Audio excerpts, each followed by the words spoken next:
All right, ready to dive in. Today we're tackling Mark Manson's The Subtle Art of Not Giving a Feck.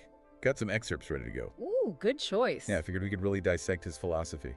It's popular for a reason. Lots of people are drawn to this. For sure. So Manson starts off with this story about Charles Bukowski, the poet.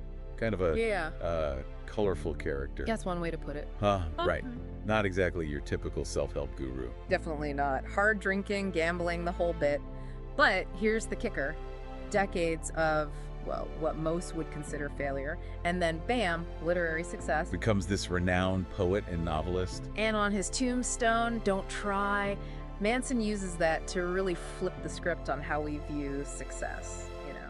Almost like he's saying screw expectations, which honestly I kind of get. Yeah. In college, I was obsessed with grades, comparing myself to everyone. Exhausting. That feedback loop from hell Manson talks about. Oh, totally. Like, who decided 1 million Instagram followers equals happiness anyway? Right. And what's interesting is that Bukowski's success didn't come from chasing that stuff. It came from him being brutally honest, even about his flaws. He wasn't trying to be anyone but himself, and ironically, that made him stand out. So are we saying embrace chaos, give up on trying to be better? Not quite. It's more about recognizing that chasing those external markers of success can distract us from what truly matters.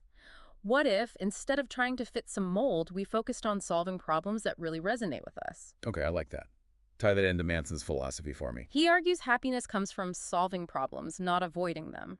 It's about choosing the right problems, ones that align with our values and give us purpose. So instead of trying to avoid problems, which is, let's face it, impossible, we should be looking for challenges that'll help us grow. Exactly. And the problems we choose, they're directly tied to our values. Big theme in the book. This is getting interesting. Manson says our values determine how we measure our lives, which then affects how we see success and happiness. He uses these contrasting stories. Dave Mustaine, the guitarist who was kicked out of Metallica, and Pete Best, the drummer, replaced by Ringo Starr and the Beatles.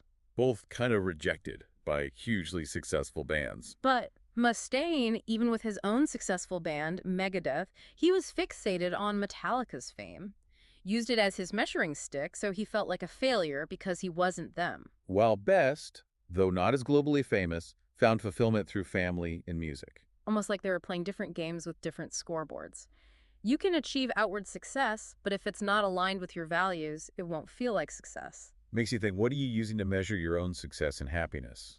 Are they really yours, or are they influenced by, outside pressures? It's easy to get caught in the comparison game without even noticing. And speaking of traps, Manson calls out some common shitty values people get hung up on. A whole